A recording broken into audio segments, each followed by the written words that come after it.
সম্মানিত viewers, primary শিক্ষক নিয়োগ প্রস্তুতি স্পেশাল সাজেশন বিডি জব ক্যারিয়ারের ধারাবাহিক আয়োজনে আজকে আপনাদের জন্য থাকছে বিষয়ভিত্তিক বাংলা সাজেশন। আপনারা চাইলে সাজেশনটিতে পরীক্ষা দিয়ে নিজেকে যাচাই করতে পারেন। এই সাজেশনটি প্রাইমারি নিবন্ধন পরীক্ষার জন্য খুবই গুরুত্বপূর্ণ। এখানে বিগত সালের বিভিন্ন পরীক্ষায় আসা প্রশ্নগুলো নিয়ে এই সাজেশনটি তৈরি করা হয়েছে। আপনারা ভিডিওটি না টেনে সম্পূর্ণ ভিডিওটি মনোযোগ সহকারে দেখবেন। মূল প্রশ্নে যাওয়ার আগে এখনো পর্যন্ত আপনারা যারা চ্যানেলটি সাবস্ক্রাইব করেননি, সাবস্ক্রাইব করে এবং লাইক কমেন্ট শেয়ার করে সাথে থাকবেন। তাহলে শুরু করা যাক আজকে ১ নং প্রশ্ন দিয়ে। ১ নং প্রশ্ন বলা আছে, কমা এর বাংলা অর্থ কি? এখানে কমা এর বাংলা অর্থ কি? আপনারা সঠিক উত্তরটি চিহ্নিত করে খাতা লিখে ফেলুন। কমা এর বাংলা অর্থ হচ্ছে পাদচ্ছেদ। কমা এর বাংলা অর্থ হচ্ছে পাদচ্ছেদ। এবার ২ নং প্রশ্ন।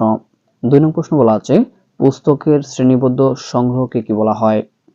আমি আবার বলছি, পুস্তকের শ্রেণীবদ্ধ সংগ্রহ কি বলে? আপনারা সঠিক উত্তরটি চিহ্নিত করে খাতা লিখে ফেলুন। তাহলে সঠিক উত্তরটি হচ্ছে লাইব্রেরি। সঠিক উত্তরটি হচ্ছে লাইব্রেরি। ৩ নং প্রশ্ন বলা আছে, নির্মল শব্দের বিপরীতার্থক শব্দ কোনটি? আমি আবার বলছি, নির্মল শব্দের বিপরীতার্থক শব্দ নিচের কোনটি? আপনারা সঠিক উত্তরটি চিহ্নিত করে খাতায় লিখে ফেলুন। তাহলে সঠিক উত্তরটি হচ্ছে পঙ্কিল। সঠিক উত্তরটি হচ্ছে পঙ্কিল। ৪ নং প্রশ্ন বলা আছে, ঊর্ধ্বশির যদি তুমি কুলমানধনে করিও না ঘৃণা তবু নিজ শিরোজনে। আমি আবার বলছি, ঊর্ধ্বশির যদি তুমি কুলমানধনে করিও না ঘৃণা তবু নিজ শিরোজনে। এই কবিতাংশটুকুর কবিকে। আমি আবার বলছি, এই কবিতাংশটুকুর কবিকে। আপনারা সঠিক উত্তরটি চিহ্নিত করে খাতা লিখে ফেলুন। তাহলে সঠিক উত্তরটি হচ্ছে মাইকেল মধুসূদন দত্ত। সঠিক উত্তরটি হচ্ছে মাইকেল মধুসূদন দত্ত। ৫ নং প্রশ্ন বলা আছে, পরীক্ষা শব্দটির সন্ধিবিচ্ছেদ নিচের কোনটি? আমি আবার বলছি, পরীক্ষা শব্দটির সন্ধিবিচ্ছেদ নিচের কোনটি? আপনারা সঠিক উত্তরটি চিহ্নিত করে খাতা লিখে ফেলুন। তাহলে সঠিক উত্তরটি হচ্ছে পরিযোগ দীর্ঘি কিয়াকারিকা। পরিযোগ দীর্ঘি কিয়াকারিকা পরীক্ষা। ৬ নং প্রশ্ন বলা আছে, কান্তার শব্দটির অর্থ কি? আমি আবার বলছি, কান্তার শব্দটির অর্থ নিচের কোনটি? আপনারা সঠিক উত্তরটি চিহ্নিত করে খাতা লিখে ফেলুন।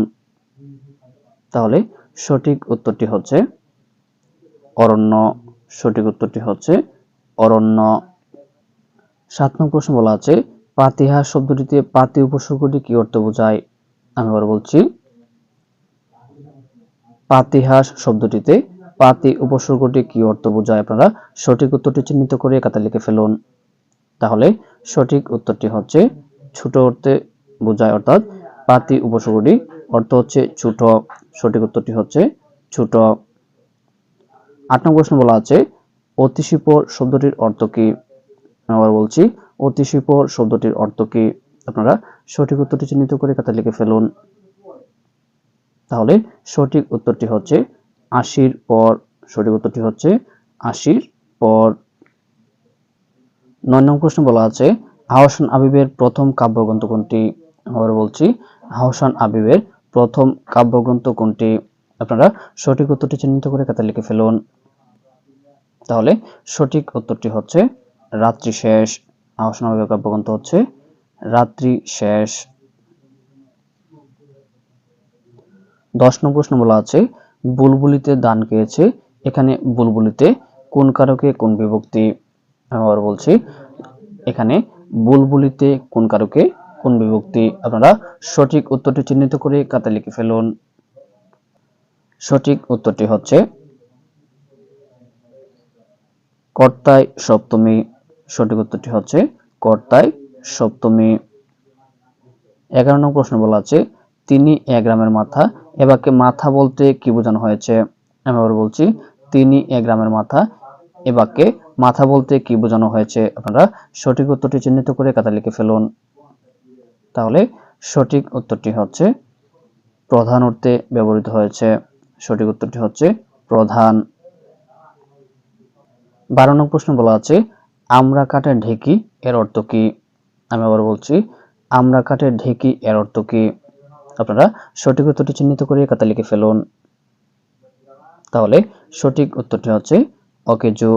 সঠিক উত্তরটি হচ্ছে অকেজো। 13 নং প্রশ্ন বলা আছে শুদ্ধ শব্দ কোনটি? এখানে নিচের কোন শব্দটি শুদ্ধ? আপনারা সঠিক উত্তরটি চিহ্নিত করে খাতায় লিখে ফেলুন। তাহলে সঠিক উত্তরটি হচ্ছে পিপিলিকা। পরিষ্কার পি, প দীর্ঘিকার পি, লরিষ্কার লি, কয়কার পিপিলিকা। 14 নং প্রশ্ন বলা আছে কমার যোগ্য এর বাক্য সংকোচন কি হবে? আমি আবার বলছি কমার যোগ্য এর বাক্য সংকোচন নিচের কোনটি? আপনারা সঠিক উত্তরটি চিহ্নিত করে খাতায় লিখে ফেলুন। তাহলে সঠিক উত্তরটি হচ্ছে কমাহ। সঠিক উত্তরটি হচ্ছে কমাহ। 15 নং প্রশ্ন বলা আছে কোনটি ব্যতিহার বহুব্রীহি সমাস? অর্থাৎ নিচের কোনটি ব্যতিহার বহুব্রীহি সমাস? আপনারা সঠিক উত্তরটি চিহ্নিত করে খাতায় লিখে ফেলুন। তাহলে সঠিক উত্তরটি হচ্ছে কারাকারি। সঠিক উত্তরটি হচ্ছে কারাকারি। অর্থাৎ কারাকারি, হাতাহাতি, ধরাধরি, মারামারি এইসব হচ্ছে ব্যতিহার বহুব্রীহি সমাস। 16 নং প্রশ্ন বলা আছে পেয়ারা কোন ভাষা থেকে আগত? আমি আবার বলছি পেয়ারা কোন ভাষা থেকে আগত শব্দ? আপনারা সঠিক উত্তরটি চিহ্নিত করে খাতায় লিখে ফেলুন। তাহলে সঠিক উত্তরটি হচ্ছে এটি একটি পর্তুগিজ শব্দ। এটি একটি পর্তুগিজ শব্দ। 17 নং প্রশ্ন বলা আছে জমা খরচ সমস্ত পদটির সঠিক ব্যাসবাক্য কোনটি? আমি আবার বলছি জমা খরচ সমস্ত পদটির সঠিক ব্যাসবাক্য কোনটি? আপনারা সঠিক উত্তরটি চিহ্নিত করে খাতায় লিখে ফেলুন। তাহলে সঠিক উত্তরটি হচ্ছে জমা ও খরচ। জমা ও খরচ। 18 নং প্রশ্ন বলা আছে যে রমণীর স্বামী বিদেশ থাকে তাকে কি বলা হয়? আমি আবার বলছি যে রমণীর স্বামী বিদেশ থাকে তাকে এক কথায় কি বলা হয়? সঠিক উত্তরটি হচ্ছে প্রসিত বর্তিকা। সঠিক উত্তরটি হচ্ছে প্রসিত বর্তিকা। 19 নং প্রশ্ন বলা আছে ধাতুর সাথে কৃৎপ্রত্যয় যোগে যে নতুন শব্দ গঠিত হয় তাকে কি বলা হয়? আমি আবার বলছি ধাতুর সাথে কৃৎপ্রত্যয় যোগে যে নতুন শব্দ গঠিত হয় তাকে কি বলা হয়? আপনারা সঠিক উত্তরটি চিহ্নিত করে খাতায় লিখে ফেলুন। তাহলে সঠিক উত্তরটি হচ্ছে কৃদন্ত শব্দ। সঠিক উত্তরটি হচ্ছে কৃদন্ত শব্দ। আজকের সর্বশেষ প্রশ্ন 20 নং প্রশ্ন বলা আছে কোনটি ক্রমবাচক সংখ্যা? আমি আবার বলছি কোনটি ক্রমবাচক সংখ্যা? আপনারা সঠিক উত্তরটি চিহ্নিত করে খাতায় লিখে ফেলুন। তাহলে সঠিক উত্তরটি হচ্ছে সপ্তম।